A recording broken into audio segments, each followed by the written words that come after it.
തങ്ങളുടെ ചരിത്രത്തിലെ തന്നെ ഏറ്റവും നാണം കെട്ട തോൽവി ബംഗ്ലാദേശിനോട് വഴങ്ങിയ പാകിസ്ഥാൻ ക്രിക്കറ്റ് ടീം കനത്ത വിമർശനങ്ങളാണ് ഇപ്പോൾ നേരിടുന്നത്. ആരാധകരും മുൻ താരങ്ങളും ഒരുപോലെ പാക് ടീമിനെ പ്രതിക്കൂട്ടിലാക്കിയിരിക്കുകയാണ്.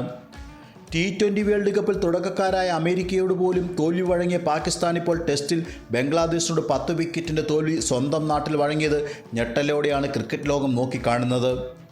എന്നാൽ ഇപ്പോൾ ഇതാ പാകിസ്ഥാൻ ക്രിക്കറ്റ് ടീമിൻ്റെ തകർച്ചയ്ക്ക് കാരണം ഇന്ത്യൻ ടീമാണെന്ന വിചിത്രവാദവുമായി എത്തിയിരിക്കുകയാണ് മുൻ പാക് താരവും മുൻ പാക് ക്രിക്കറ്റ് ബോർഡ് ചെയർമാനുമായിരുന്ന റമീസ് രാജ.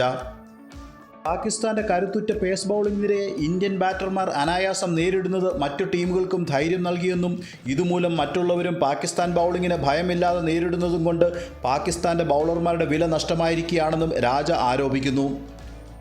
ടീമിൻ്റെ പരാജയങ്ങൾ ഇപ്രകാരമാണ് റമീസ് രാജ പറയുന്നത്. ആദ്യമായി ടീം സെലക്ഷനിൽ തന്നെ തെറ്റുപറ്റി. ഒരു സ്പിന്നറില്ലാതെയാണ് ടീം ഇറങ്ങിയത്. രണ്ടാമതായി നമ്മുടെ ഫാസ്റ്റ് ബൗളർമാരുടെ വില തന്നെ ഇല്ലാതായിരിക്കുന്നു.